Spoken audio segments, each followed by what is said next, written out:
All right, good morning. Welcome to the 294th District Court. My name is Chris Martin. I'm going to call this morning's criminal docket. When you hear your name, please say present or here. Demetris Benson.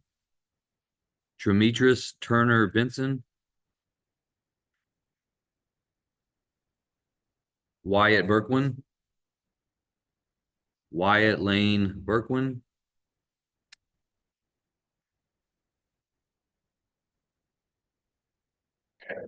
Ms. Abraham.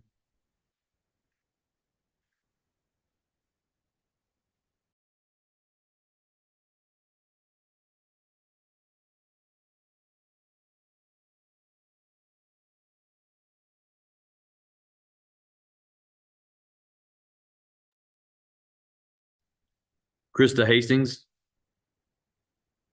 Krista Levon Hastings. All right, today is August 13th, 2024, Tuesday, correct? Is this the Tuesday docket? We haven't gone 0 for 3 in our first 3 at bats in a long time. Berkwin? Okay. All right, thank you. All right, that makes me feel better. Fernando Hernandez. Kyle Holland. Belinda Norman. Belinda Norman. Okay. Adriana Jacobs. Max Juarez. Isaiah Rosser. Here. Ian Gray. It's Mr. Gray here. Court granted Ms. Brummelow's motion for continuance and set pretrial on September 24th. However, I did order, Ms. Abraham, did you include that language on the order for the court?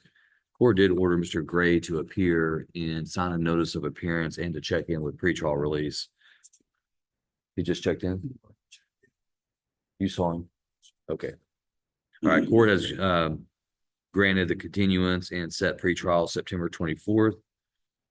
And Deputy Martinez says that Mr. Gray did check in with the court this morning. Bennett Watts, CR 24157, set for arraignment. Mr. Harrison filed a waiver of arraignment that was approved by the court. Pretrial set September 24th.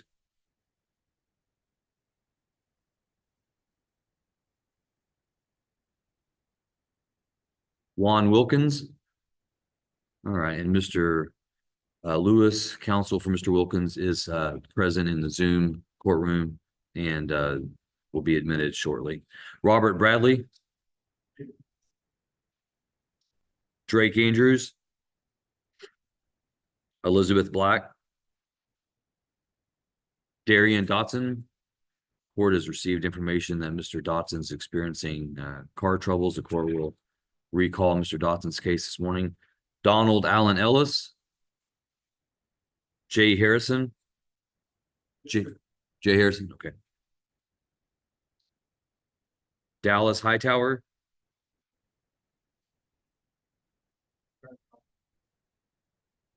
All right, we'll recall his case.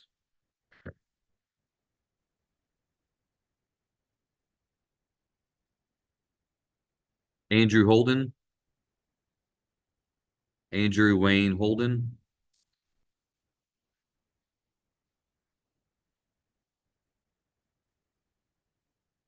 Gerald Holmes.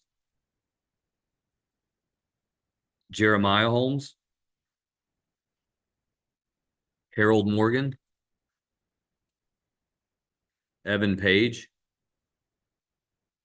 Nathaniel Potter. Michael Powell.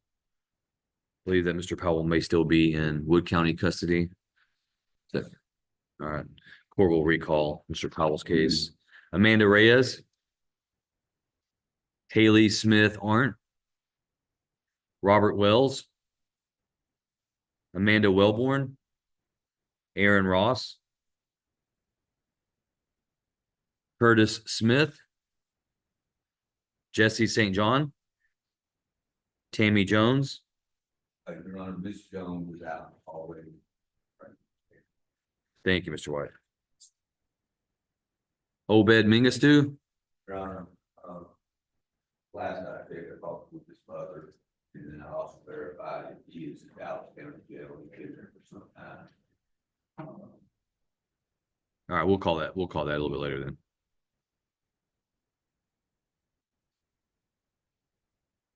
Jeremy Treadway. All right, do we have any counsel that's ready? Mr. White, you ready? You don't have to be ready. I just give you that opportunity. Who do you want to call Curtis Smith or Curtis Wayne Smith?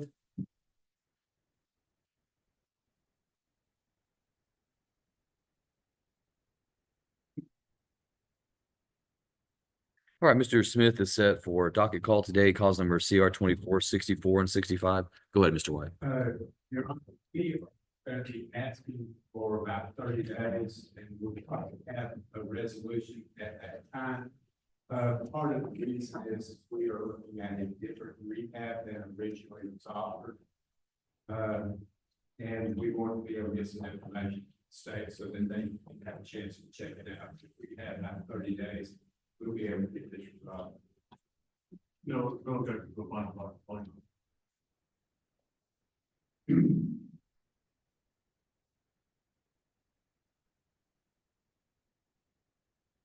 September 24th, Mr. White? Is that a Tuesday? Or Yes, sir. Tuesday. let's try Thursday. If you got it. October 3rd.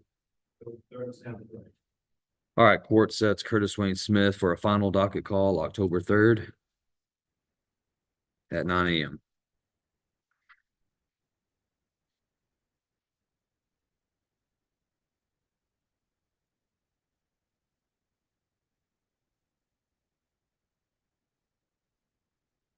Once he signs, he's free to go. You ready on Mr. Ross? Yes. Aaron Ross?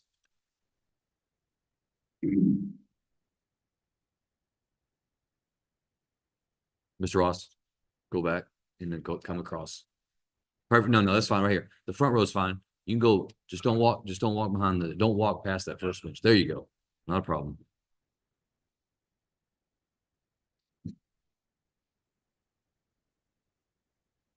All right, this is cause number CR 24-43, State of Texas versus Aaron and Logan Ross. Also cause number CR 24-44.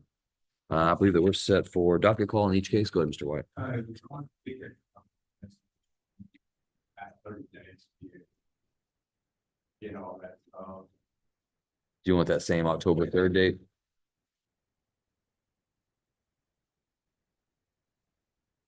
Could we make that actually a little bit earlier? If we could do it in September? I can put you on the evidentiary docket on September 26th.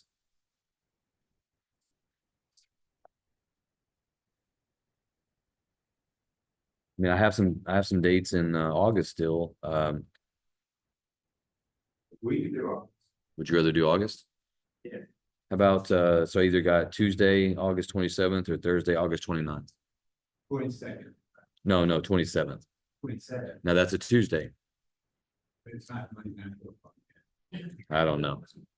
I don't think they played Monday Night Football on Tuesdays, so somebody may still be playing football on Tuesday. I'm not sure. All right. 27th. August 27th for Plea.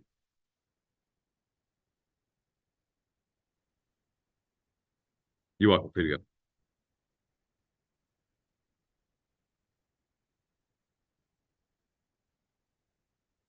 You ready on Jesse St. John?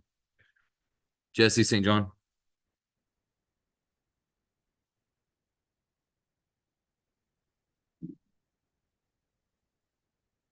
All right, Mr. St. John is set for docket call on cause number CR 2436. Go ahead, Mr. White. Your Honor, we just need this to be set for. You want the earlier or the latter?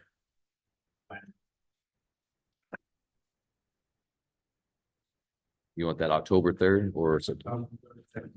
All right, court sets Mr. St. John for plea October 3rd. Is that a morning plea or afternoon plea? All right, 9 a.m.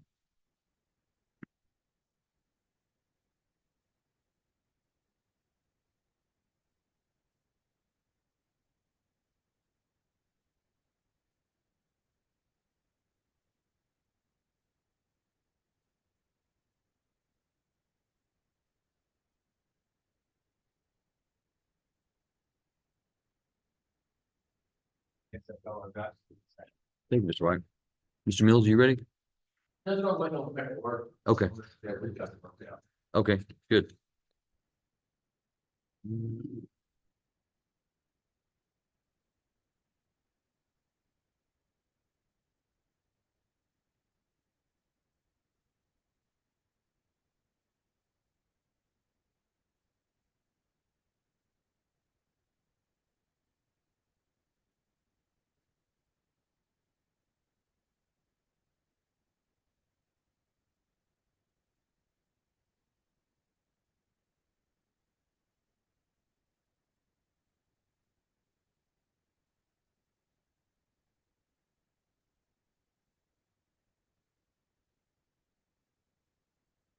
Kyle Holland.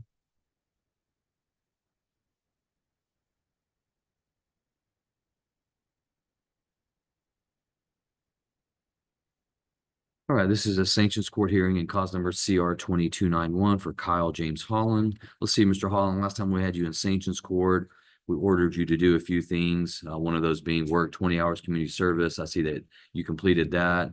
You were to pay court cost of 125. You complied with that. And then you were ordered to pay $60 to probation. I think you paid that incorrectly to the district clerk. Is that correct? Correct. Yes, sir. I picked it up in court. Then I would be paid yesterday. Very well, very well. Okay, how are things going with you? Good.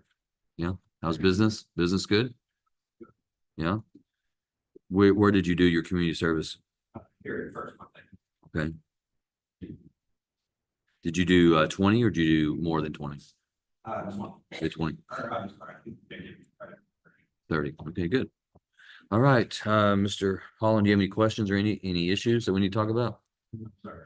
All right, court will reset you for an additional sanctions court hearing. We need $60 to probation,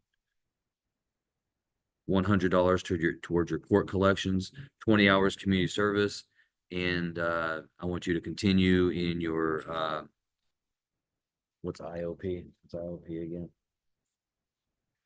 And you got to continue in your intensive outpatient program in Dallas County. I want that to continue to be successful, okay? Yes, sir. And we're going to come back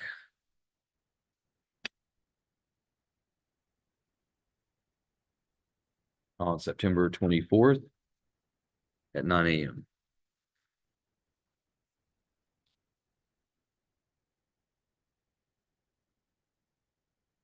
And make sure you turn those things in by Friday of the week before court. All right. So the preceding Friday by noon, turn all that stuff in.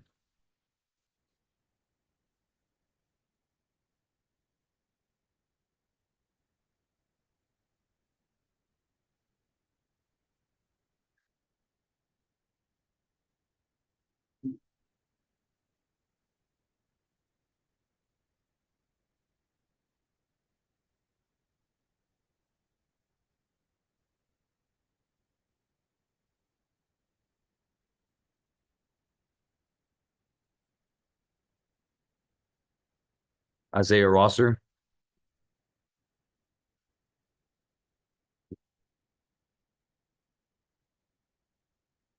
All right, this is also sanctions court hearing CR 21239.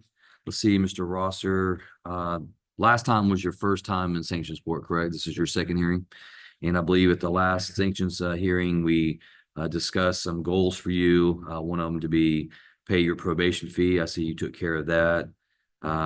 Pay your UA fees. You took care of that. Work 25 hours community service. You took care of that. Where did you do your community service?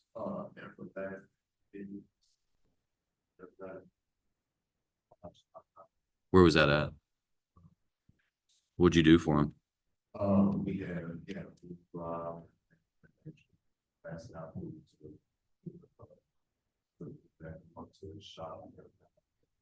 Okay, good. It looks like the only thing that you came up short in was court cost payments. You ordered to do 150, you paid 100. Did you just not have the extra 50? Also, I have paid yesterday, I have stuff, paid, occupation 150, and paid, district court, but I paid yesterday, I haven't received. I'm gonna take you at your word. Okay. All right, so Mr. Rosser, I want to bring you back on 9/24 and 75 to probation, 150 to your court cost, and 25 hours community service. Kind of the same thing that you did last time. You said you paid your UA fees. You don't have to worry about that. And just a reminder, you're paying these increased fees because we have to try to get you back on track so that you can expire on time. So if you will give me several months of compliance in a row, and I see that you're taking care of business, then I'll be able to take you out of sanctions court and let you just go back to regular probation. Okay. All right. So we'll see you back on 9/24. We've got a notice of appearance you're going to sign, 75 to probation, 150 to court collections, and 25 hours community service. Okay.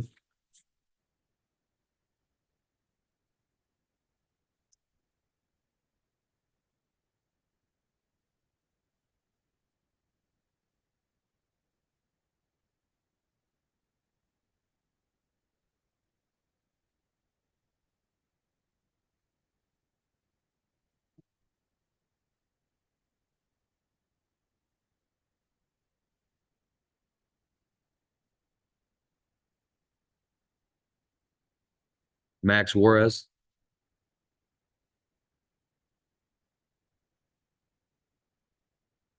All right, Mr. Juarez, this is a sanctions court hearing in cause number CR 23-185. This is your first time in sanctions court, is that correct?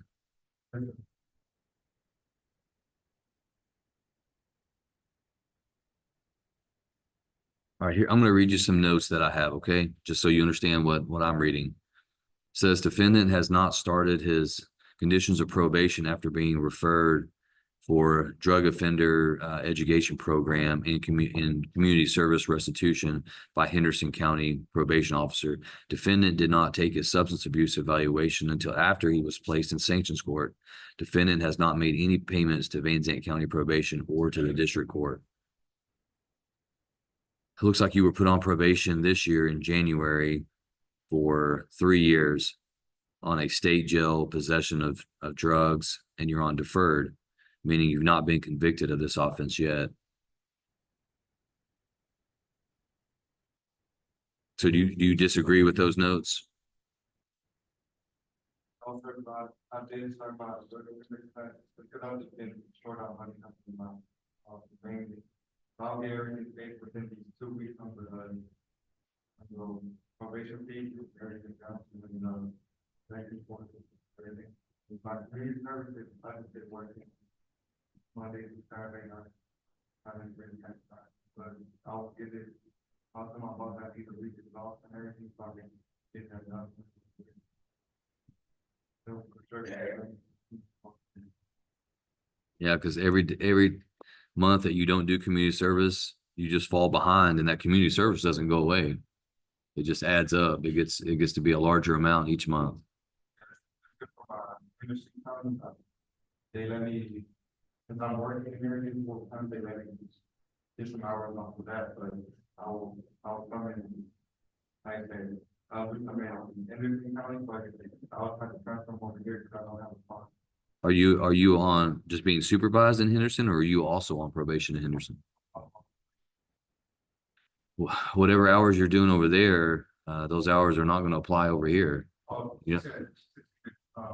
Transfer them over here, where now I'll find the right over here. Is that right or wrong? Does he get concurrent credit on both cases? Not, huh? Yeah, not to his case. Okay.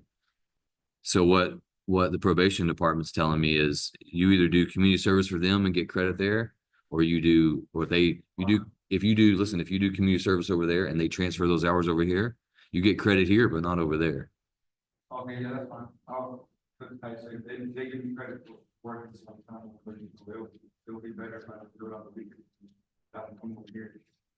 All right, well, make sure you talk to both probation departments and get that worked out. All right.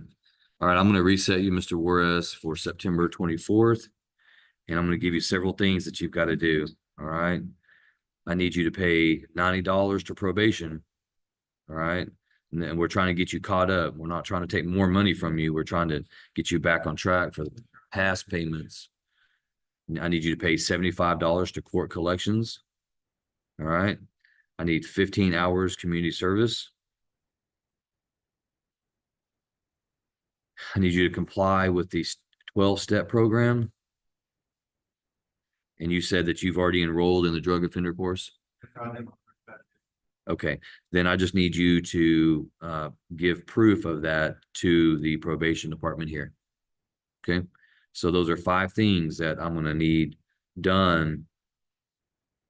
And you're gonna come back to court on September 24th. I need you to have all those things turned in the Friday before by noon.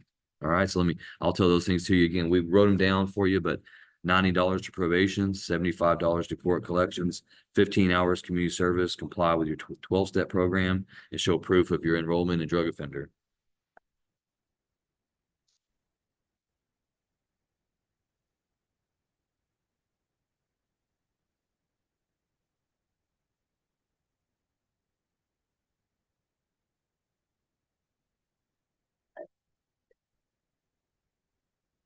Ready to go.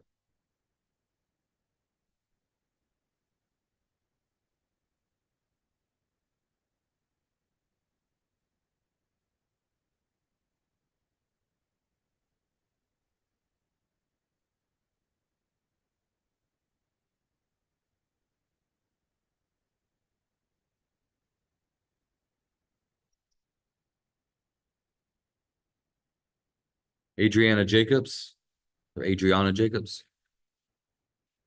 Cause number CR 24-101.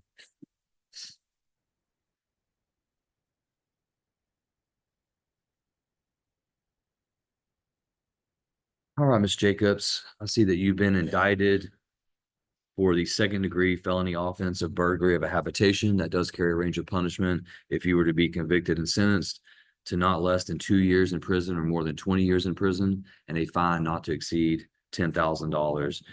Do you intend to hire an attorney, or are you requesting a court-appointed attorney?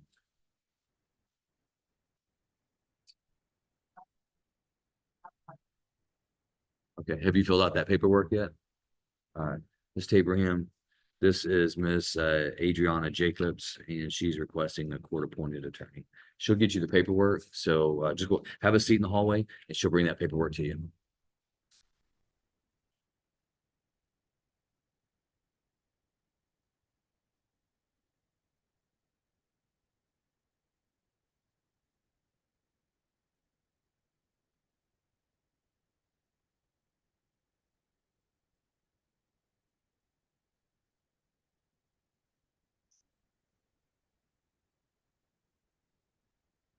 I couldn't hear you well.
Juan Wilkins.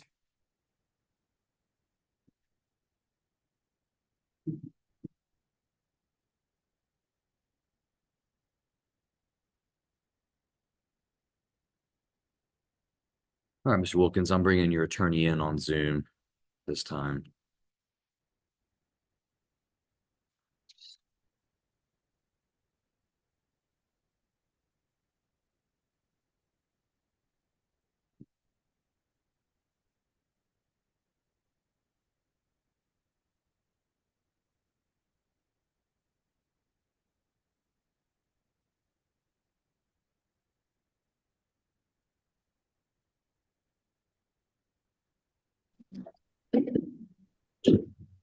Morning, Judge. Good morning, Mr. Lewis. Can you see and hear me okay? I can. My apologies for the delay. Hey, no problem. I have your client, Mr. Juan Wilkins, present in the courtroom. Can you see him as well? He's at the podiums. I can, Judge. All right, Mr. Wilkins, can you see your attorney? Okay, excellent. All right, this is cause number CR 24-123, State of Texas versus Juan Miguel Wilkins. We're set for pretrial today. Do you have any contested pretrial motions on file, Mr. Lewis? I do not, Judge. All right, do you expect any to be filed? Yes, Judge. I still have not received discovery at this point. We submitted a 3914 probably about a month ago, so I'm still awaiting that. So you don't have any discovery? I do not, Judge. Okay, state, any announcements on that? Your Honor, just a minute, I want to make sure that I have this correct. While the state is looking at that, Mr. Lewis, did you request, you said you requested that, was that by letter, email, or how did you communicate with the DA's office? That was my letter, Judge. By letter.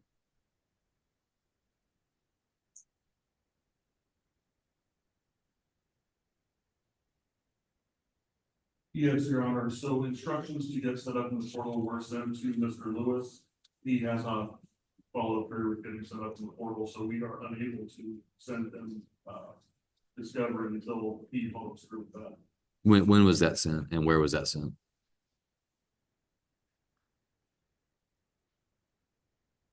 Your Honor, I checked with Ms. Melton on the 7th, and she confirmed that he had not. I'm not 100% sure when it was originally sent out to him. Did you receive anything to that nature, Mr. Lewis? Judge, I don't believe so, but I'm not denying that it was not sent. So I will have to go back, I guess, and figure out where it was sent and follow up on that. My apologies if it was sent. All right. Go ahead, Mr. Hartwell. Ms. Melton is there now, and she can help get that set up, and we can get that to you today. Did you hear that, Mr. Lewis? I did not. I'm sorry, Judge. I didn't hear the end of that. Mr. Hartwell said that the prosecutor, Mr. Hartwell, said that if you'll go ahead and contact the Van Zandt County Criminal District Attorney's Office today and ask for Miss Melton, she can take your information and get you set up and get that released to you. But you will have to fill out their online setup so that they can release all that information to the appropriate email and what have you. That will be happening today, Judge. All right, so what I'm going to do is I'm going to reset today's pretrial for September 24th. And of course, according to the code, any contested pretrial matters, pretrial motions will need to be filed 7 days prior to that date. Thank you, Your Honor. So that'd be September 24th at 9 a.m. And I'm going to have your client, Mr. Wilkins, sign a notice of appearance, and that'll be filed with the court. Thank you, Judge. You're welcome. Thank you, Mr. Lewis.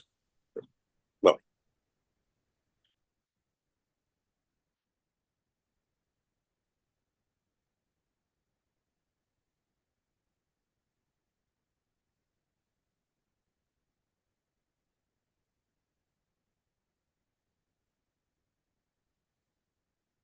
You're welcome, sir.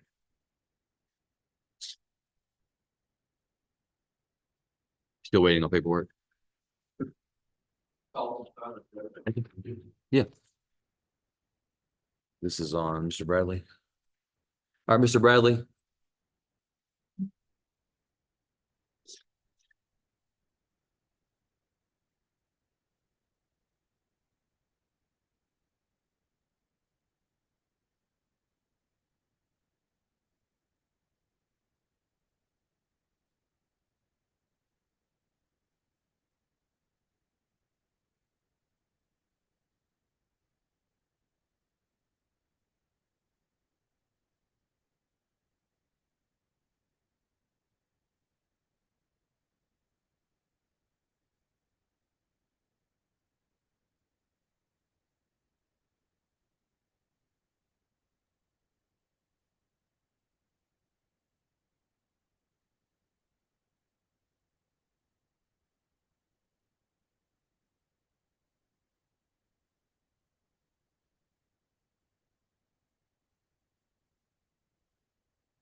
All right, this is cause numbers CR 15-176, CR 16-233, State of Texas versus Robert Lynn Bradley. Mr. Bradley, sir, if you'll raise your right hand, I'm going to place you under oath. Do you swear that the testimony you give to the court today will be the truth, the whole truth, and nothing but the truth, so help you God? Thanks, sir. You can lower your hand. Make sure you speak up loudly and clearly.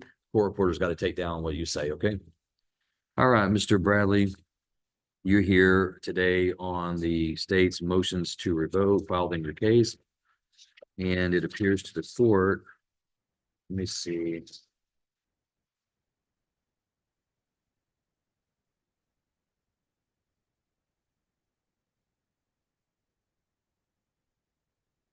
Did the state not produce the motions to revoke, or do you have those, Mr. Mills? Judge, we received those actually several years ago, but I didn't see it in the paperwork there. And I didn't know about it. Can you produce those, Mr. Hurwell?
I received a copy of it.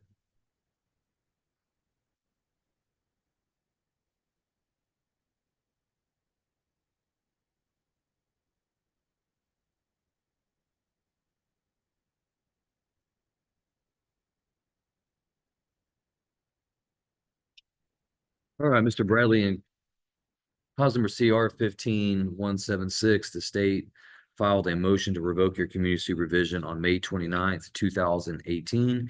And in that motion, they alleged one single count of an alleged violation. And also in cause number CR 16-233, the state filed a motion to revoke in that case also on May 29th, 2018. And they alleged a single count in that motion as well. Have you had enough time to review these motions with your attorney, Mr. Mills? You feel like you've had enough time to discuss the cases with him, that you've had all of your legal questions answered, and that you're pleased with the services he's given you? All right, Mr. Mills, do you believe Mr. Bradley to be competent? Yes. And does he waive the formal reading of the state's motion to revoke in each case? Yes. Does he intend to plead true to each count? All right, Mr. Bradley, and cause number CR 15176. How do you plead to count one? Is that count true or not true? And in cause number CR 16233, as to the count one in the motion, is that count true or not true? And Mr. Bradley, has anybody threatened or forced you to plead true to either one of these counts? All right, the court will accept the defendant's plea of true to each count as alleged. Mr. Mills, any objection to the admission of a defendant's waiver of rights and plea of true in evidence? All right, that is admitted in each case. The court does take judicial notice of the defendant's judicial confession. Is there anything further from the state? Anything further from the defense? All right, Mr. Bradley, I do see that there are agreements between you and the state in each one of your cases, and they appear to be identical. However, there are some differences with regards to financial obligations, fines, court costs, restitution. But the plea agreement appears to be that upon the court accepting your plea of true and following the recommendation of the state that your community supervision would be revoked today, that your punishment would be assessed under section 1244A as a class A misdemeanor punishment at 270 days confinement in the Van Zandt County Jail, with you receiving credit for 365 days with a balance of your financial obligations. The state's recommending to the court that they're not opposed to you receiving credit towards the remainder of your financial obligations at a rate of $50 per day. That's in each case. I see that you do have financial obligations in CR 15176 of $1,000 fine, $63 in court cost, and restitution in the amount of $2,050. That restitution being owed to Glenn Boren in Irving. In cause number CR 16233, your financial obligations are $1,000 fine, $53 court cost, restitution in the amount of $1,120.45 payable to the estate of Ted Stillwell in Eustis. Is that your understanding of the plea agreement? And before I go any further, Mr. Mills, I understand the state's recommendation of him receiving credit towards court costs and fine for days that he has spent in jail. Tell the court as to how Mr. Bradley ended up in jail and why he should receive credit towards his financial obligations.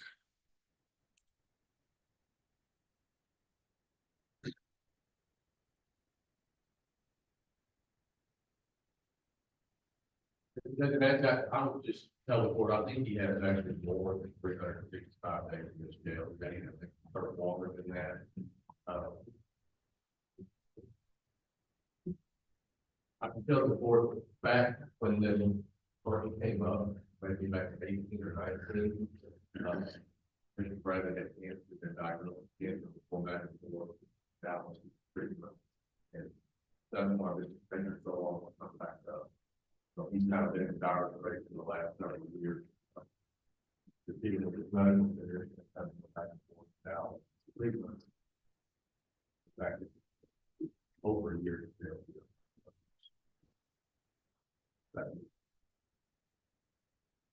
Reason the press.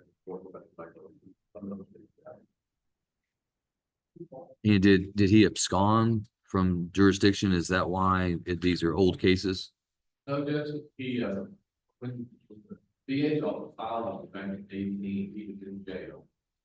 Our representative back here came over here, and I think, not sure what prosecutor I thought did, but at any rate, the motion's not all being officially, yes, at that time, the current petition, put on hold. But, so no, he's not, I can represent Bradley on still will have another thing in the last 10 years, so I think he may, I don't think it's not at all. And so was he in jail on this allegation alleged in count one as He was for a period of time, maybe, I think that's something that happened in Henderson County on the side, and I think that case is either dismissed or flat out, both away from what happened that day. You mentioned that he was in jail. What was he in jail for if it was not this case or the counts alleged?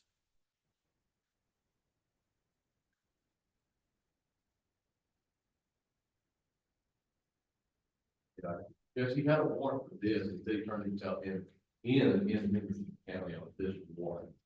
So he made him a general action period of time, this warrant, before he got brought back. It doesn't have to be here, right?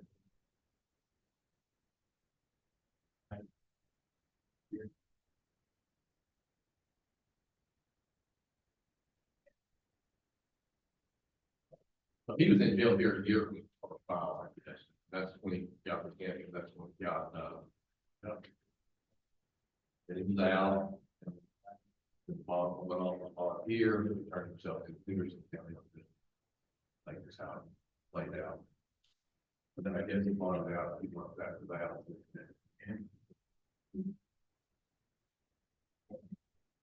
Is he in remission on his cancer? And is he working now?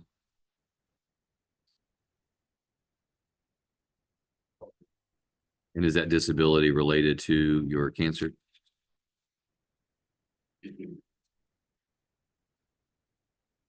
And does your client understand that restitution cannot be given credit for jail time?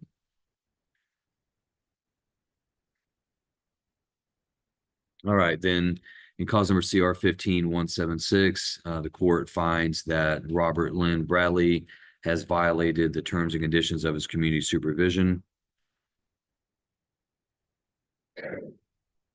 The court will follow the plea agreement this day. The court revokes his community supervision, assesses his punishment under section 1244A at 270 days confinement in the Van Zandt County Jail.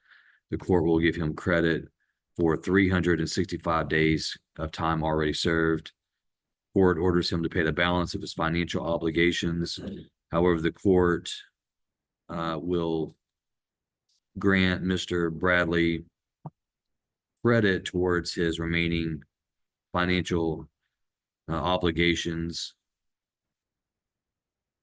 Mr. Hartwell, I think the recommendation was $50 a day, but I think the law provides it's $100 a day. Is this a retroactive application from like 2018, 19, or whenever he was in jail? Or because I believe that the law is $100 a day for incarceration.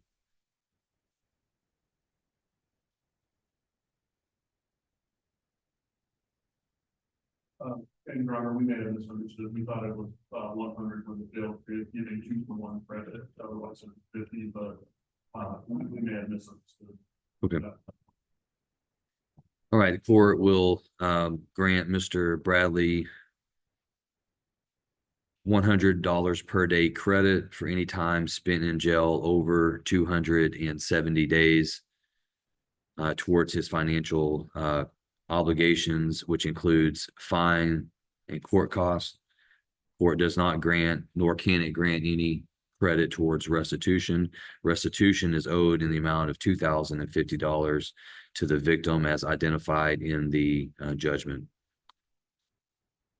In cause number CR 16233, the court accepts the defendant's plea of true, finds that he has violated the terms and conditions of his community supervision.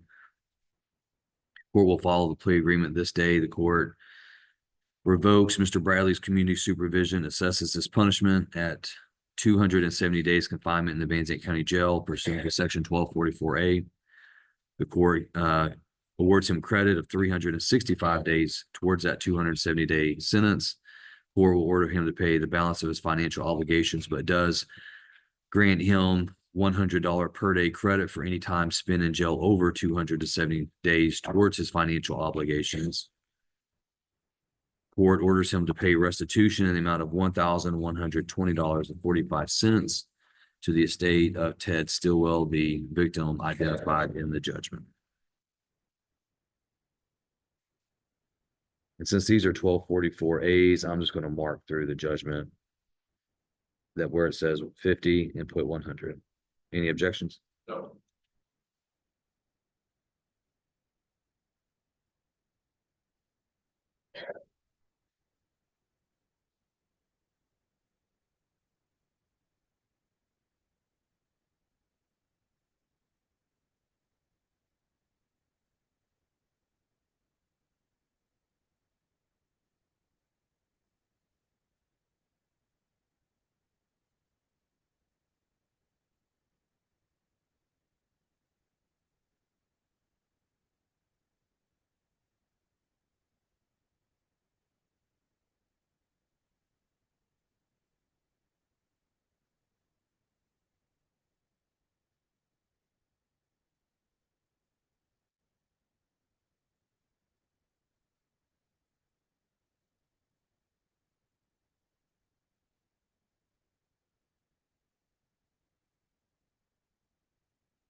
All right, Mr. Bradley, you hereby remanded to the custody of the sheriff so he can carry out the terms and conditions of the sentence. I'm gonna have you come forward to be fingerprinted.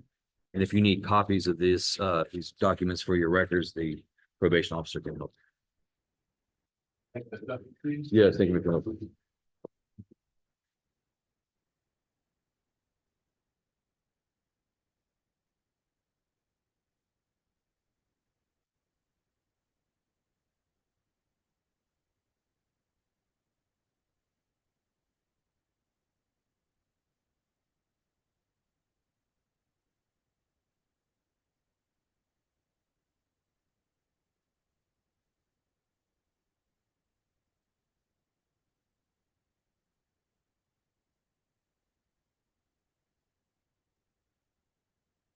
All right, the court's going to stand in recess, allow Mr. White, Mr. Schmidt time to meet with their clients. And if the state will just notify Ms. Taberham when we've got sufficient pleas ready to go and announcements, and then we'll proceed. All right, court's going to stand in recess. You're free to walk about the courthouse and just be within earshot. It's probably going to be 20-30 minutes before we start back. All right, so you're welcome to walk outside and check back in. Court's in recess.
All right, we are back on record on the criminal docket.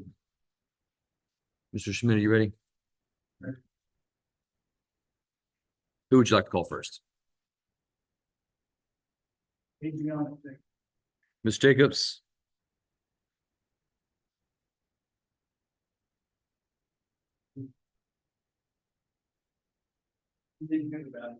All right. Well, let's move on. We'll call someone else. Mr. Berkman?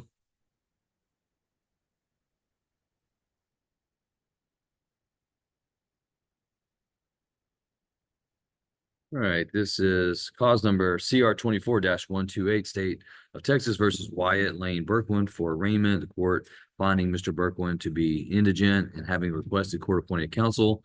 Court has appointed the Honorable Richard Schmidt. Mr. Schmidt, I think the court's provided you with a copy of the indictment. Are you ready for arraignment? Yes.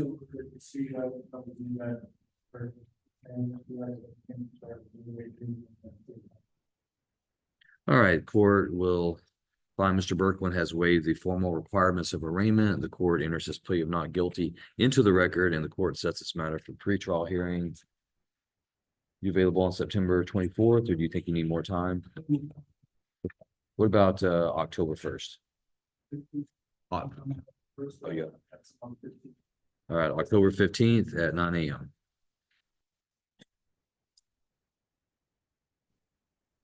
And has Mr. Berkman signed his conditions of pretrial release? Yeah. All right, thank you.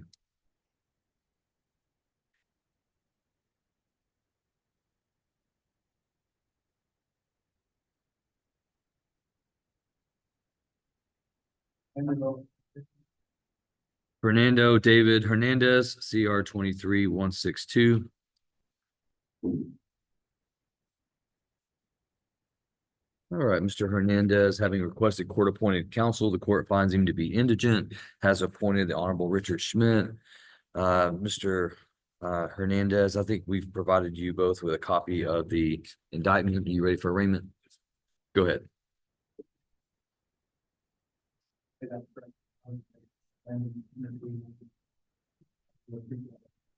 All right, court enters his plea of not guilty into the record, sets pretrial on October 15th at 9 a.m.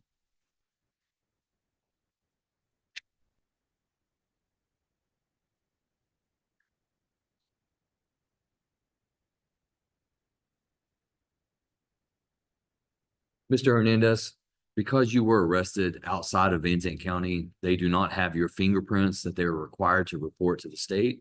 So I'm going to bring you this order here. What I need you to do after court is I need you to go out to the Van Zandt County Justice Center, show them that order. They're going to take you back and just take your fingerprints. It may take a few moments for them to do that. Be patient with them, but they have to get that reported to the state. So I want you to do that after you leave court today, okay?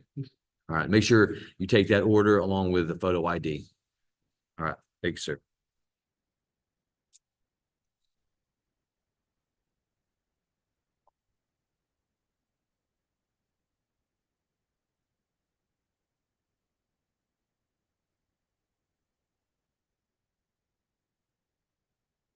Who's next?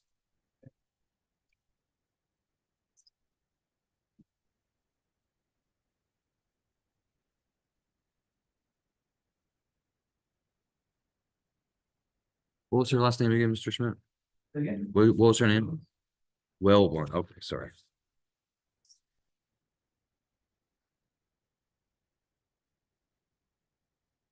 All right, this is cause number CR 24-122, State versus Amanda Marie Wellborn for pretrial. Go ahead, Mr. Schmidt.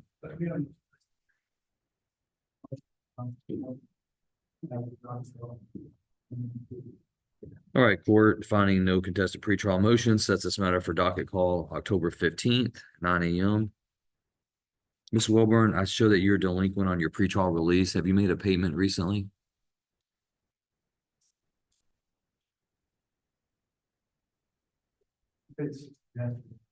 Okay, so when I ask you if you've paid, just, yeah, you tell me, yes, you paid. So $60 yesterday, I show that that's what you were delinquent. So I'm just making sure that you're staying in compliance. And so you did pay $60 yesterday to pretrial release.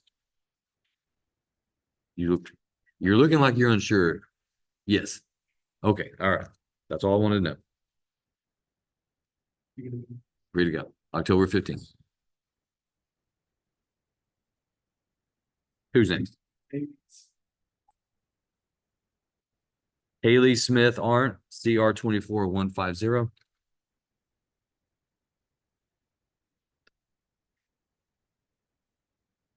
All right, I believe that Ms. Smith Arndt is set for arraignment today. Are you ready for arraignment? Go ahead.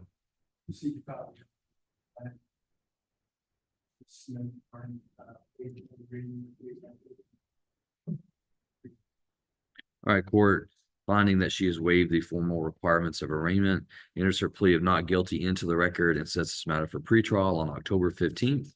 Once she signs, she's free to go.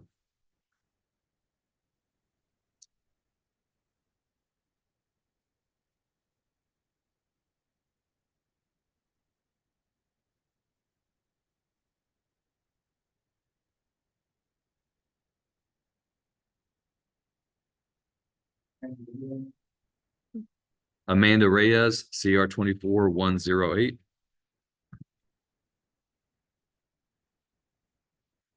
All right, Ms. Reyes is set for pretrial. All right, the court enters, or the court finds that there are no pretrial settings, sets a docket call October 15th at 9 a.m. I show that Ms. Reyes is delinquent $70 on a pretrial release. Did she make a payment towards that? Okay, how much are you going to pay tomorrow? Okay, all right. I'm just going to note that down. $60 tomorrow, correct? All right, thank you.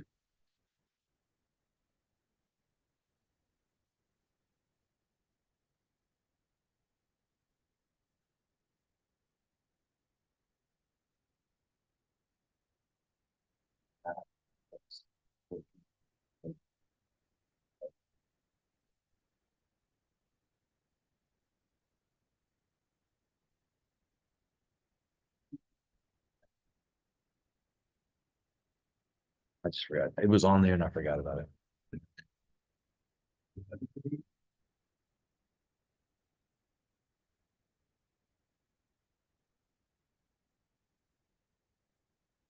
All right. This is cause number CR 19-63, State versus Evan Andrew Page for docket call. Go ahead, Mr. Schmidt.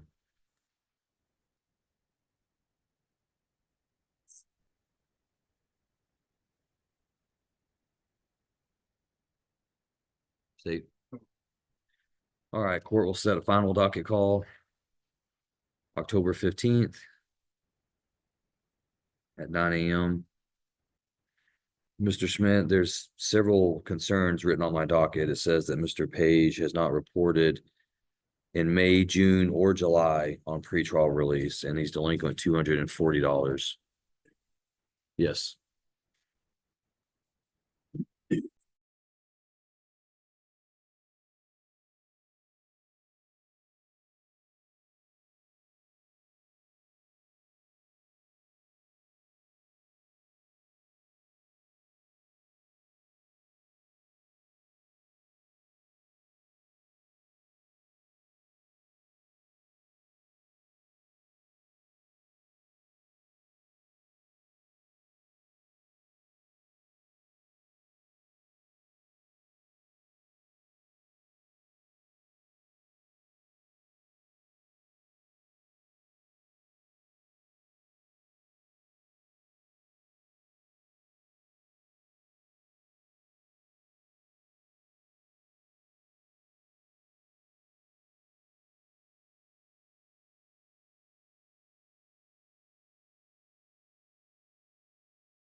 All right, in Mr. Page's case, the court is going to set him for docket call on October 29th instead of the 15th, October 29th.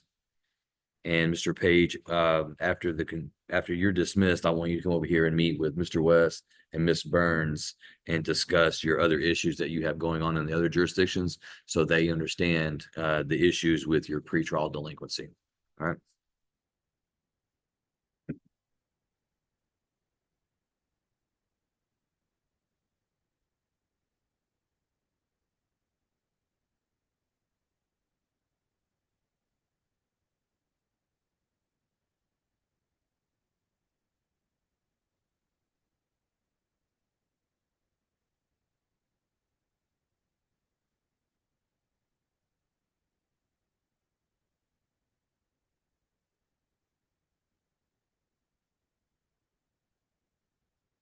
Who are you ready on next?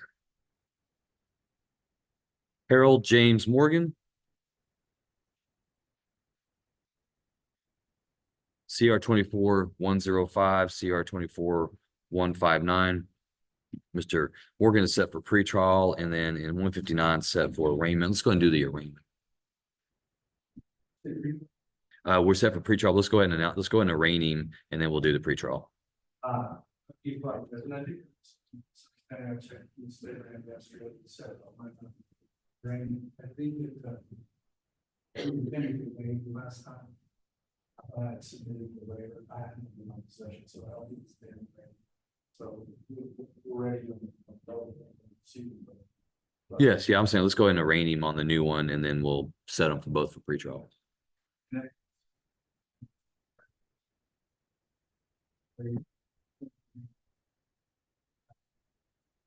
All right, court enters Mr. Morgan's plea of not guilty in cause number CR 24-159. Finds that he's waived the formal requirements of arraignment. Court will set both cases for pretrial on October 1st.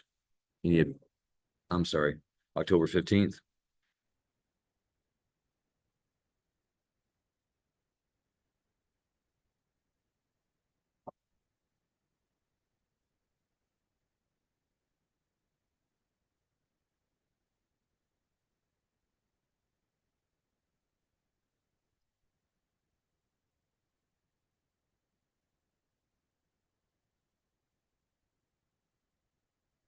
Free to go.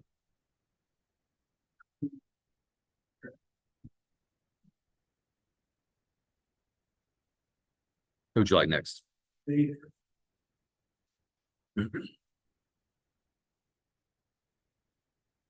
J. Randall Harrison, cause numbers CR 24-137 and 138 for arraignment. In each case, go ahead, Mr. Schmidt.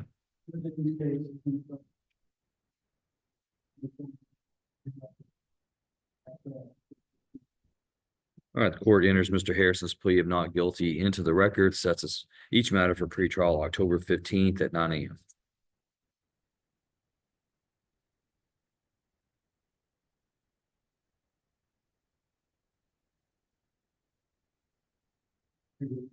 Free to go. You're welcome.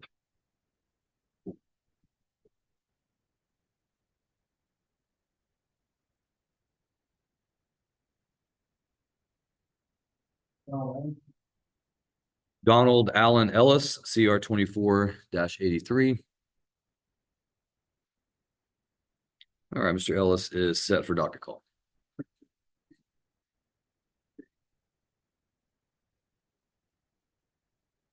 Is it just to consider the offer or any other issues?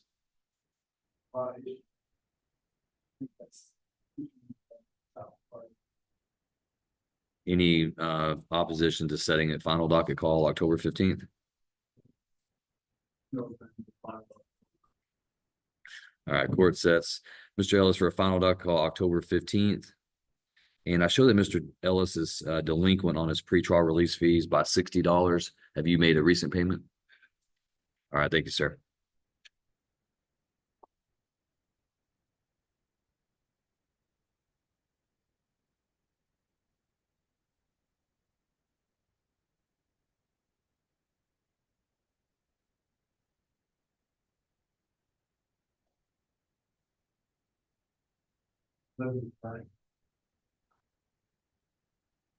Elizabeth Diane Black, CR 24-91. Ms. Black is set for a pretrial.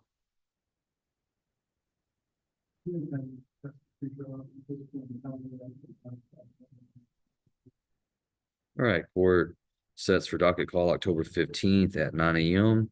Also show that Ms. Black is delinquent $60 on a pretrial. Ms. Black, have you paid? All right, the full amount. Thank you.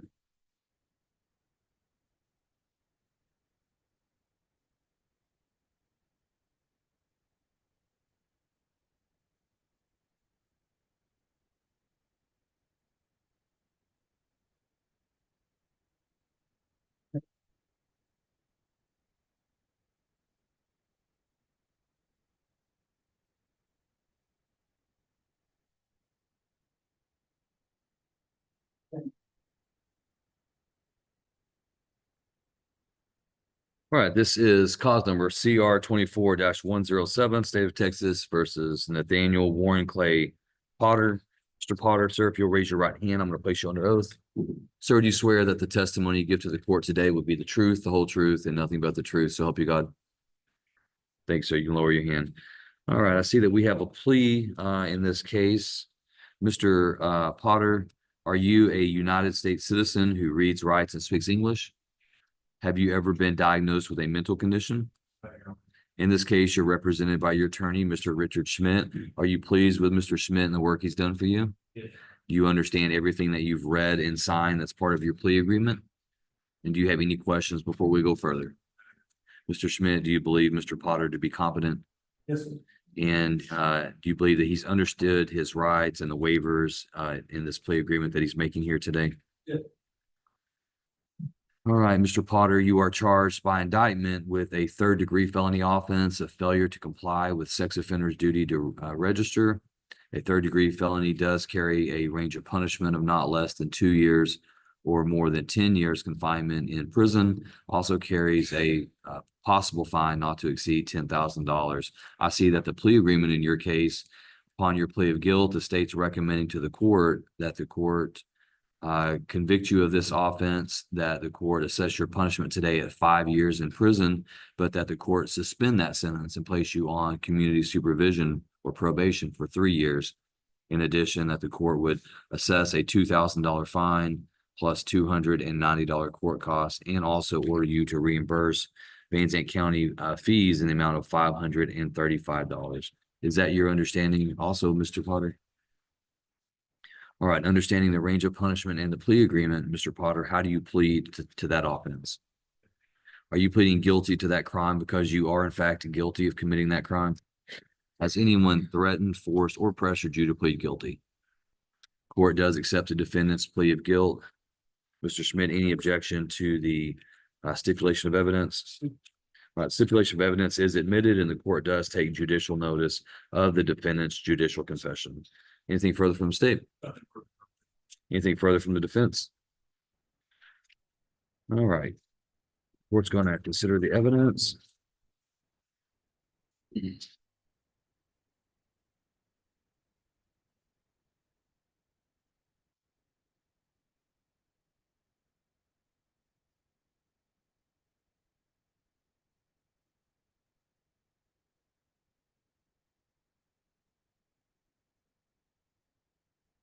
All right, based on the evidence presented, the court finds that there is sufficient evidence to convict the defendant.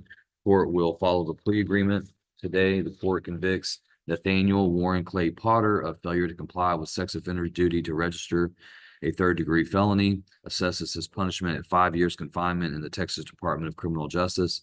The court suspends that sentence today and places Mr. Potter on 3 years of community supervision, orders him to pay a $2,000 fine, and court costs of $290. Further, the court orders him to pay reimbursement fees of $535.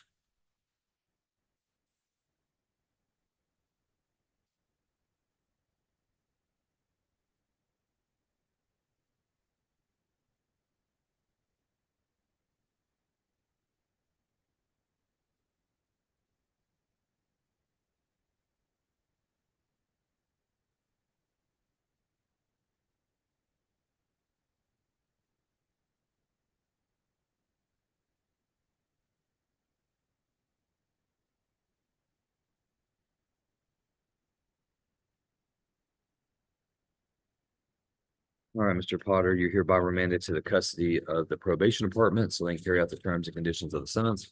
I'm gonna have you step forward to be fingerprinted with the deputy. After that, the probation officers will give you more info.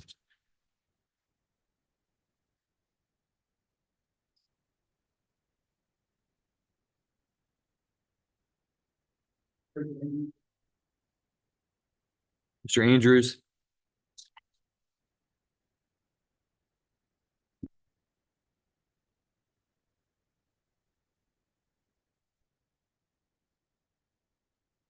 This is cause number CR 24-89, State of Texas versus Drake Allen Andrews for pretrial. Go ahead, Mr. Schmidt.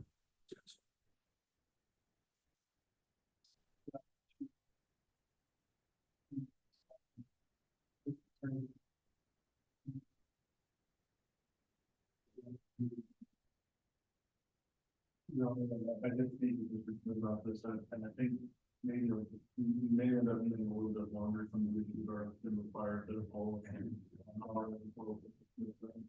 But I would really think that another pre-trial. And just so we're not vague, what are there issues that we can talk about? Are they confidential issues? Okay,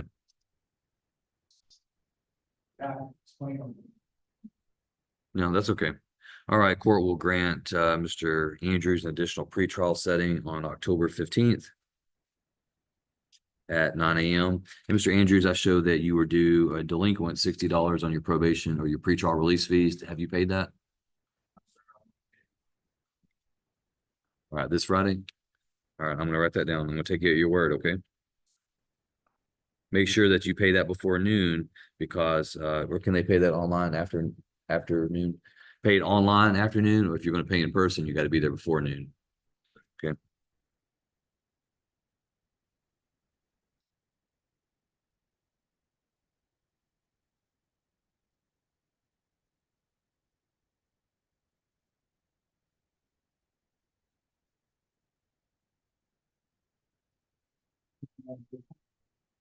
Ms. Jacobs? This cause number CR 24-101, State versus Adriana Marie Jacobs for arraignment. Court finds today that Ms. Jacobs, having requested court-appointed counsel, finds her to be indigent, has appointed the Honorable Richard Schmidt to represent her. And are you ready for arraignment, Mr. Schmidt?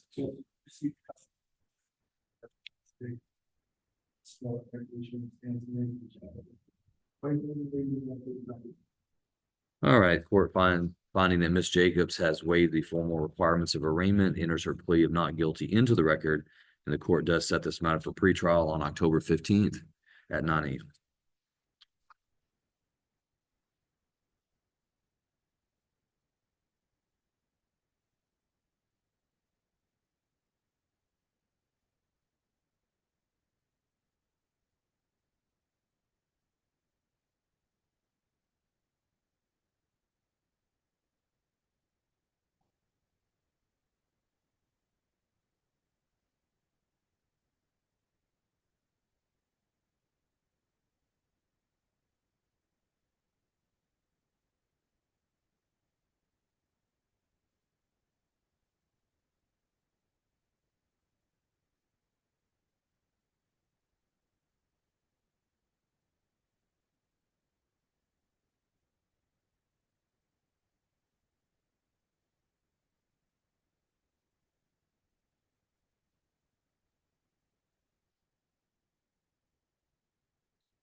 Dallas Hightower.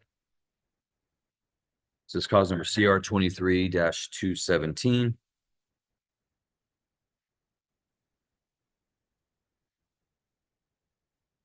Motion to vote. Go ahead, Mr. Schmidt.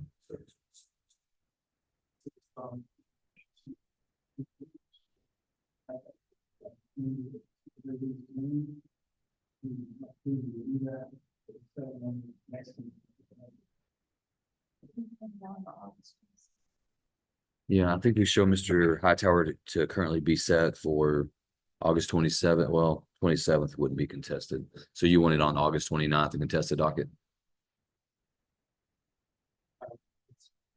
All right, court sets Mr. Hightower for the evidentiary docket August 29th at 9 a.m.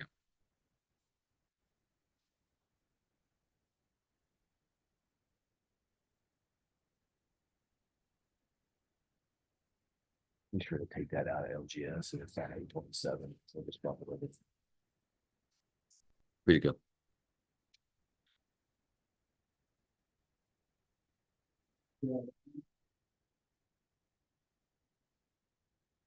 Gerald Alexander Holmes. CR 24, 55, 56, and 57. Mr. Holmes set for docket call in each case. Go ahead, Mr. Schmidt. Judge, minutes of the district court process. To do all these, and,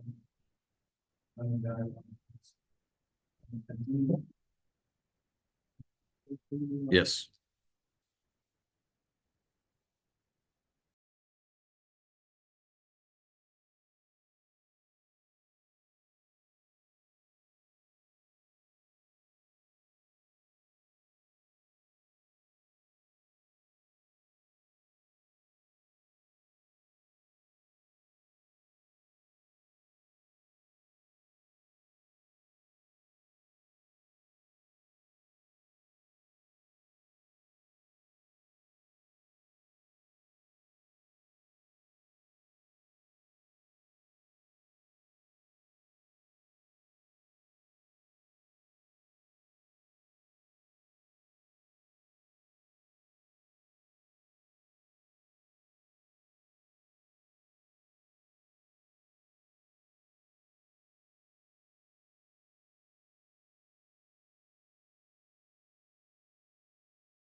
Do you want that October 15th?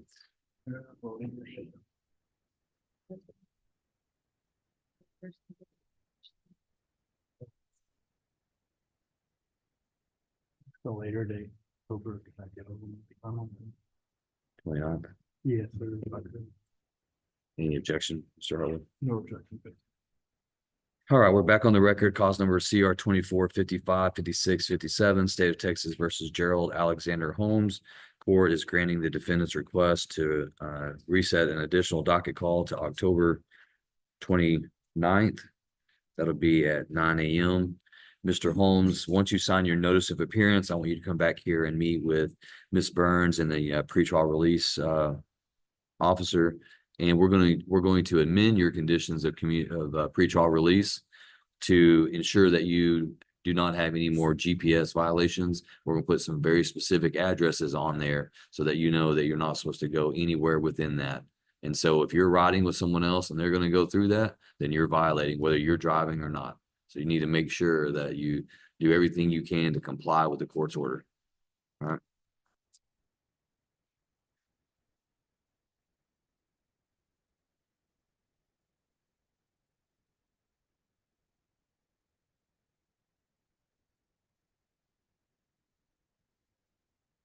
Who's next, Mr. Schmidt?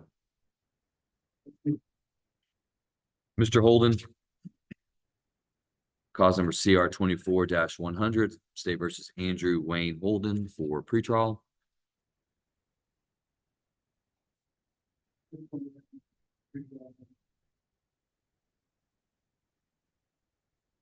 All right, court sets Mr. Holden then for docket call on October 15th. I show that Mr. Holden is delinquent $60 on pretrial release. Have you made a payment recently? You can pay all 60 by Friday.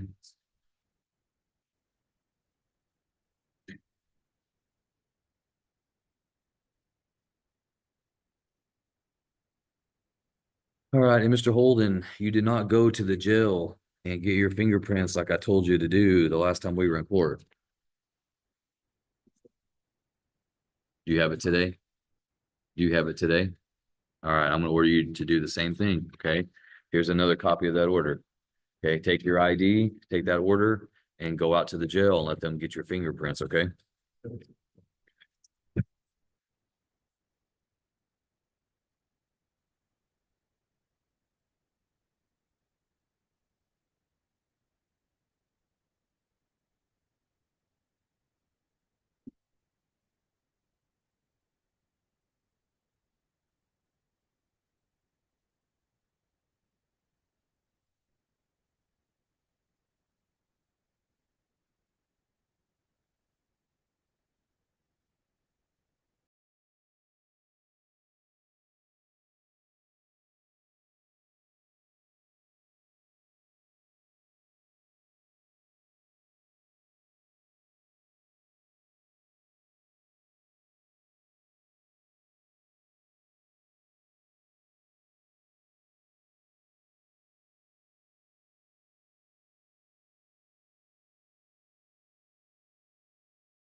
All right, we are back on the record, cause number CR 23-162, State versus Fernando David Hernandez. So, Mr. Hernandez, Mr. Smith's indicated that you do not have any type of picture ID.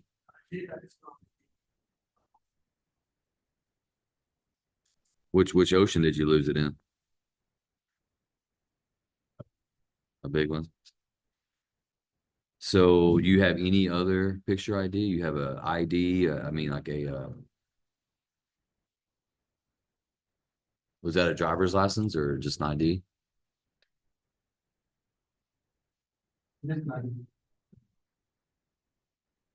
You have a social security card?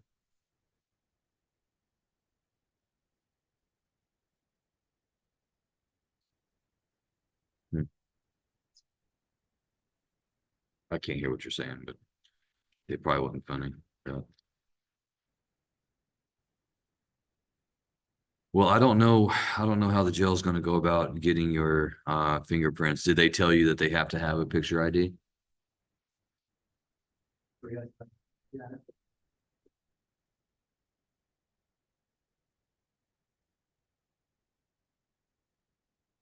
Where were you arrested at?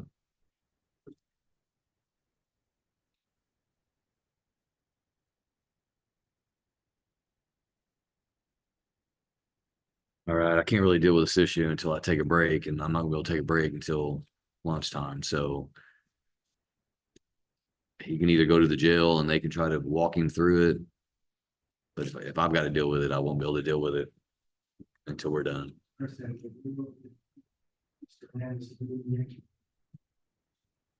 it's either with violent his words.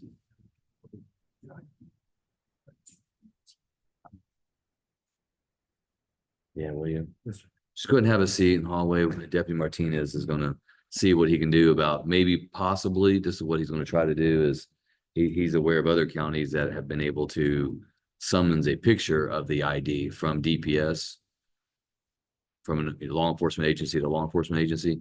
If they can do that, then that may suffice. So just have a seat in the hallway. Let's see what we find out. We'll be with you in a minute. All right, who's next? Jeremiah Holmes, CR 24-141. And Mr. Holmes is set for arraignment. All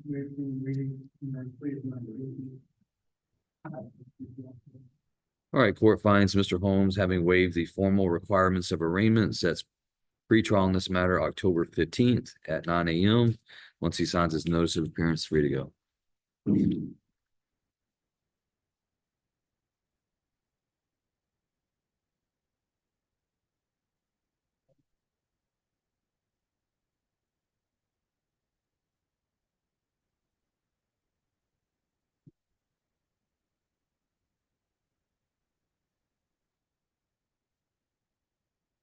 Okay.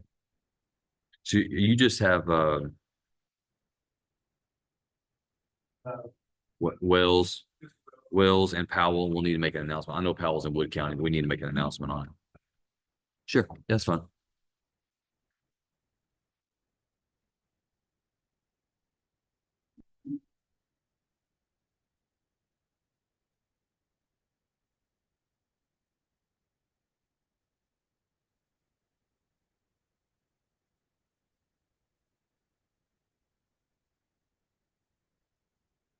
She can just write it in. Karen can write it in. Yeah.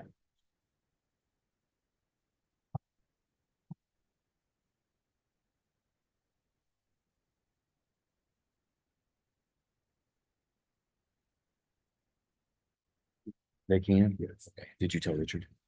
Him to go down there, check, waiting to confirm it. So when they come to go down there, he'll tell them to go down. Great, thank you. Thank you.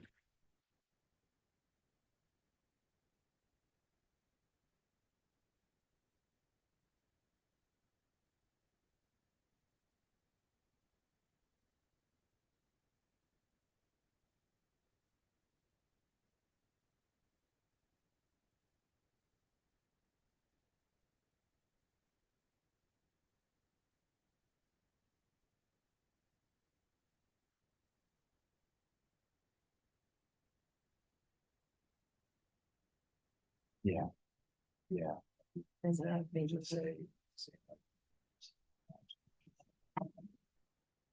That would say, see attachment.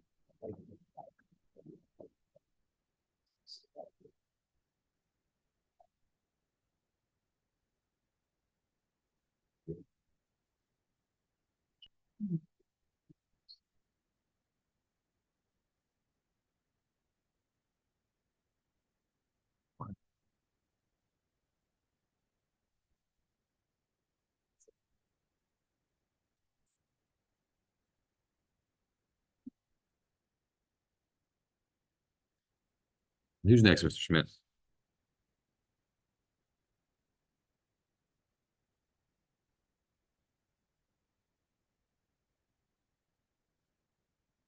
You've got Mr. Wells. Robert Michael Wells, CR 17266.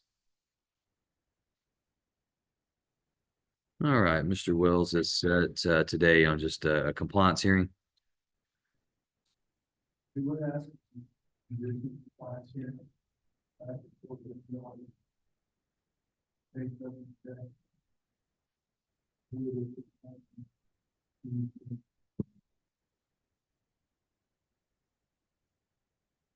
All right, and I'm gonna drug test Mr. Wells today. We'll reset Mr. Wells for October. Let's do 29th.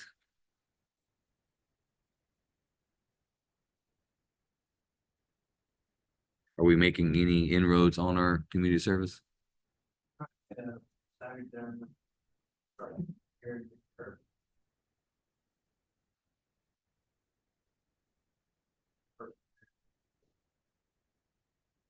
All right.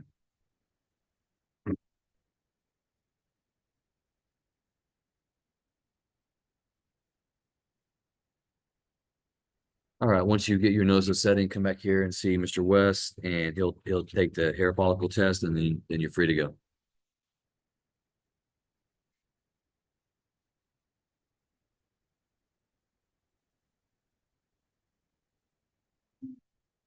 Yeah, let's announce on Michael Ray Powell, CR 24146, CR 24146. Court finds that Mr. Powell is still in custody in Wood County, I believe. So we'll reset for a status of custody for October 29th at 9 a.m.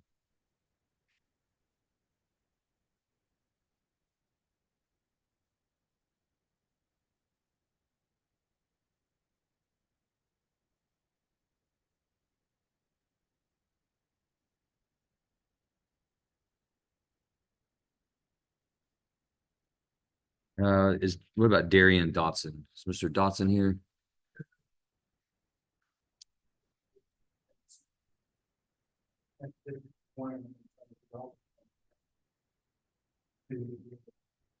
All right, so what I'll do is I will have his name called. If he doesn't answer before lunch, then I'll take the NISI under advisement throughout the afternoon, wait for more information. If I don't receive more information, then I may not take it under advisement past today.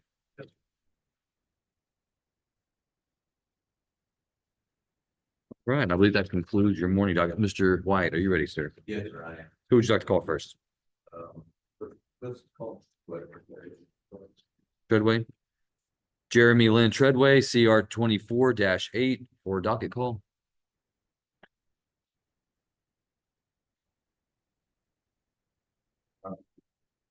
You may.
All right, the court sets Mr. Treadway for final docket call on September 24th at 9 a.m. And once he signs his notice of appearance, he's free to go.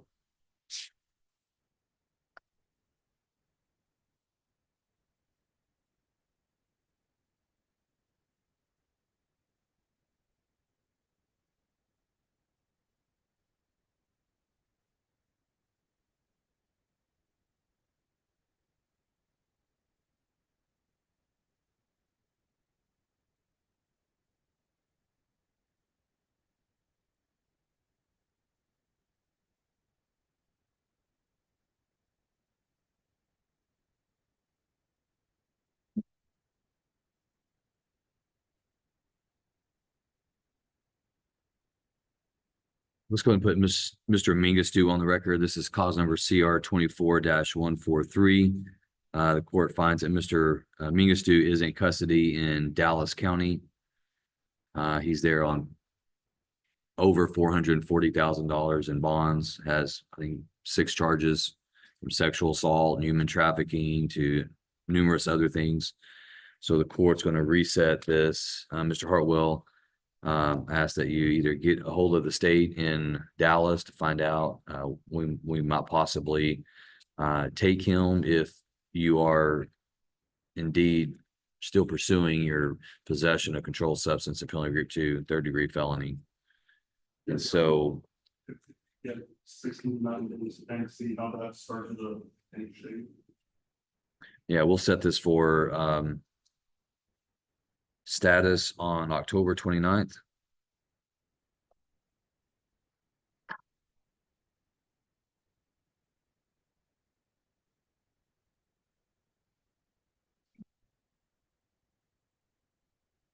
And Mr. White, you are retained on that case, is that correct? Yes, sir, I am. Yeah, but I have not handled it. Okay. But they sent me one this morning. On this case. Your Honor, I had looked up. I tried to call him over. He didn't go. He said,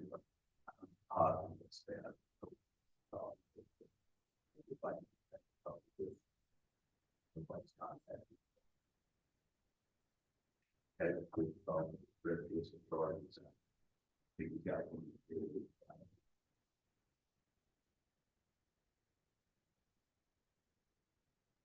Right, are we ready for Ms. Jones? Yeah, we're gonna get that set up. Do you have any other clients? Let's see, who else do we have in here?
All right, this is cause number CR 24-24, State of Texas versus Tammy Diane Jones. And I understand that we're set for a plea today. Is that correct, Mr. White? Yes, sir. And you have disclosed to the court that Ms. Jones is legally deaf. Is that correct? That's correct. And that also that Ms. Jones does not use American Sign Language or any other sign language in which the court could provide an interpreter. Is that correct? That's correct. You've also indicated to the court that Ms. Jones has functioned throughout her life with the assistance of family members who have established a language, a sign language of sorts that is known only to them. Is that correct? That's correct. However, you have also indicated to the court that Ms. Jones is capable of reading and understanding the English language. Is that correct? And so do you believe, Mr. White, that if the court provides an accommodation today in which Ms. Grisham is actively transcribing what's spoken in court onto a screen in which Ms. Jones can read, that will accommodate her to the degree that she can understand everything that's happening in this proceeding today? Yes, sir, I'm satisfied on that. Just so the court knows, we went over the plea papers. Ms. Jones' sister, Wendy Massey, was in the room. I spoke with the record of both of them. And of course, hope that Ms. Jones could read my lips, but also with Ms. Massey there, so she could explain anything that we had and they could relay any questions. And then they also both read the paperwork as well.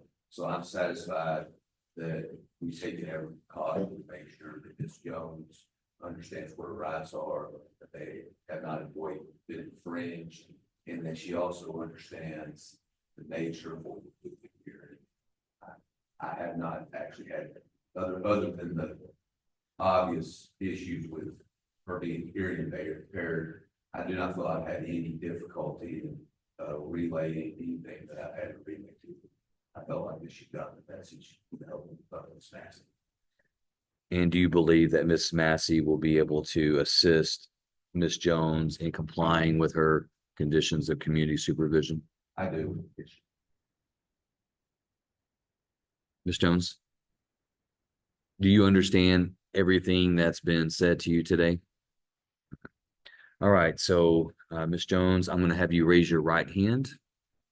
Ms. Jones, do you swear that the testimony you given to the court today will be the truth, the whole truth, and nothing but the truth, so help you God?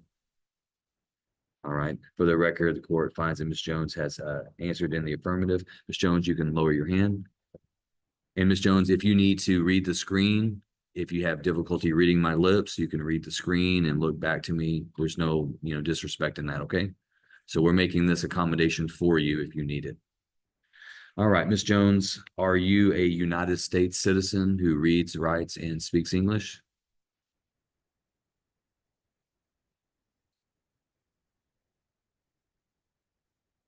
And there will be a little bit of a delay in what I say and when she can write it and when it can be on the screen. So take your time. All right. Ms. Jones, have you ever been diagnosed with any type of mental condition? Mental condition like schizophrenia or PTSD?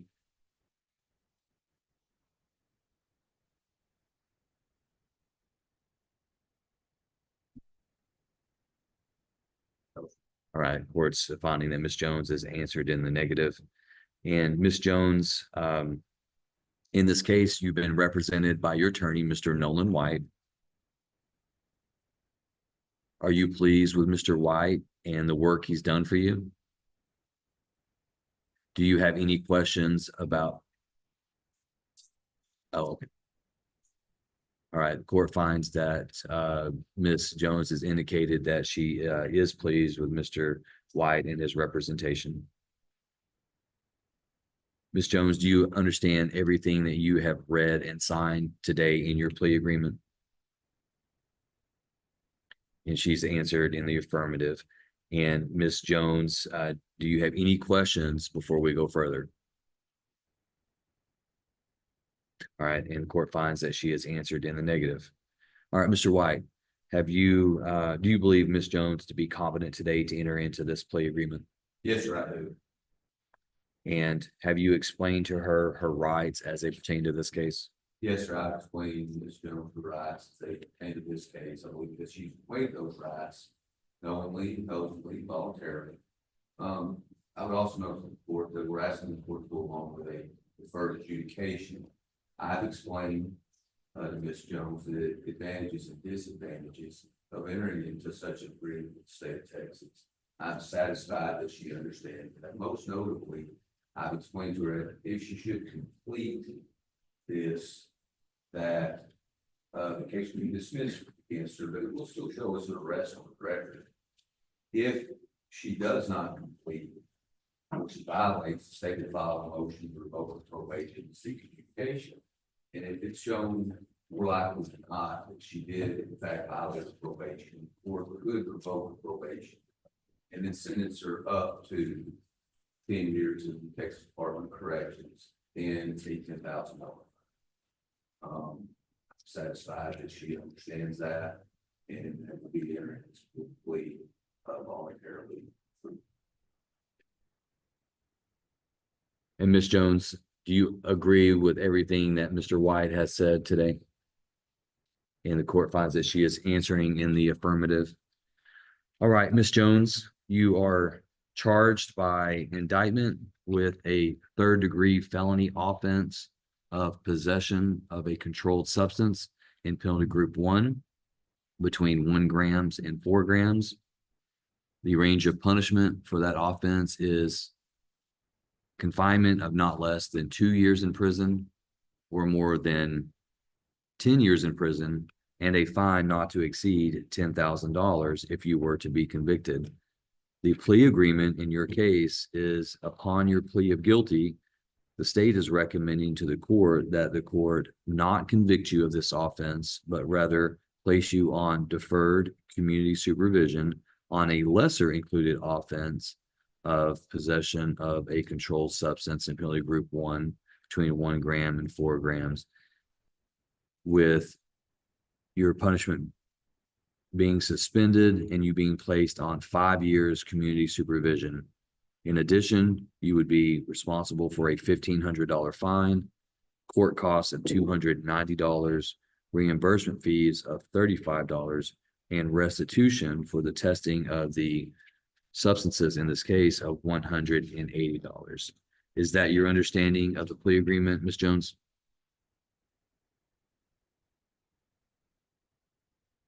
All right, court finds that she has answered, it is affirmatively that it is her understanding. So at this time, Ms. Jones, I would ask you, how do you plead to that crime? Are you guilty or not guilty?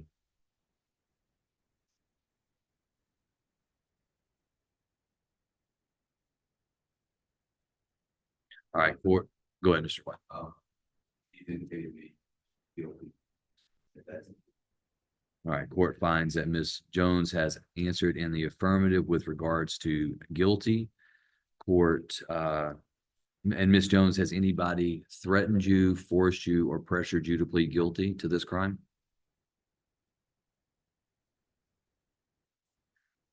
All right, court finds that she has answered in the negative.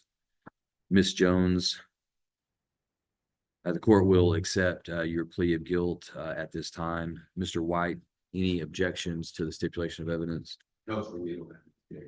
All right, the stipulation of evidence is admitted and the court takes judicial notice of the defendant's judicial confession. Is there anything further from the state? Nothing further. Your Honor. Thank Is there anything further from the defense? No. All right, the court will review the evidence at this time.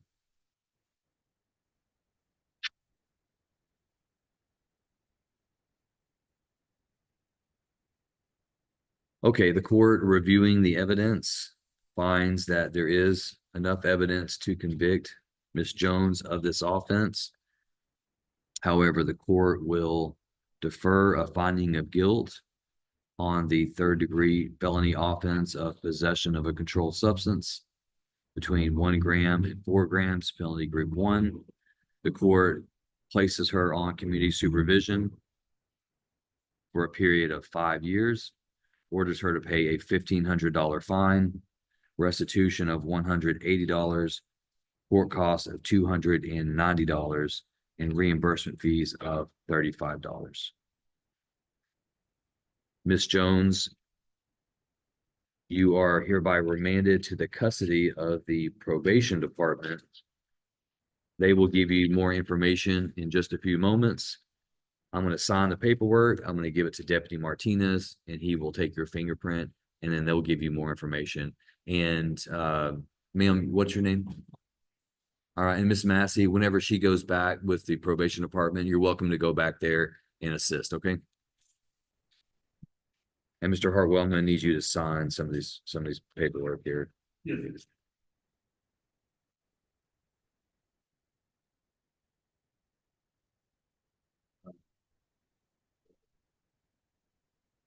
No, sir.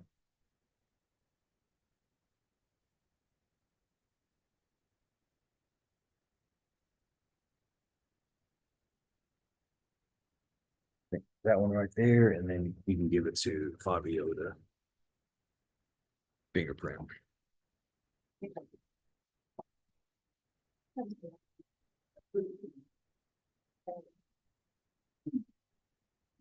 Connor, that is. I don't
know.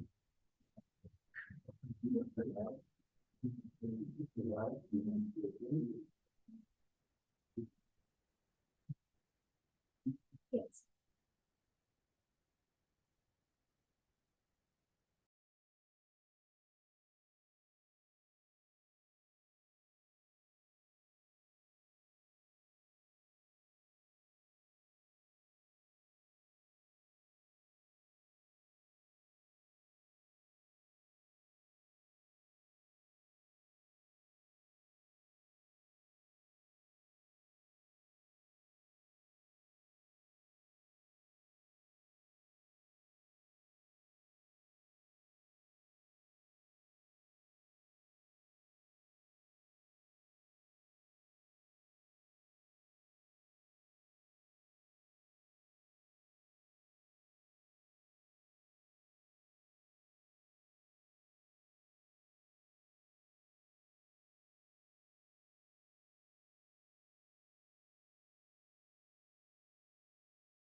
All right, let the record reflect that the names of Jamich, I don't know, James Trees Turner Benson and Krista Levon Hastings and Darian Dwayne Dotson were all ordered to be in court today. Court they've not been present. The court has had their name called loudly, distinctly 3 times in the courthouse with no response. With regards to Darian Dotson, Mr. Schmidt has indicated to the court that Mr. Dotson contacted him as counsel and indicated that he's had automotive issues in that he's trying to, that maybe he's in Shreveport, Louisiana. Mr. Schmidt having indicated to the court that he's communicated to Mr. Dotson that he needs to be here by 5 p.m. The court will take the NISI under advisement until 5 p.m. or until further information is provided to the court. With regards to Demetrius Benson or Krista Hastings, the court is issuing a judgment nisi and alias capias in each one of those cases. That does conclude this morning's criminal docket. Court was going to stand in recess until 1:30.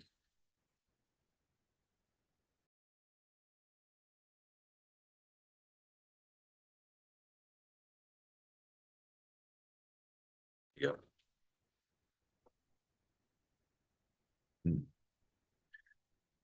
One last case, court had Miss Belinda Norman set for pretrial non-compliance in a pretrial supervision case. Court finds that Miss Norman is in custody in Terrell State Hospital, having been committed July 16th, 2024, with no expected date of release. Court will not be hearing Miss Norman's case today. Court is in recess till 1:30.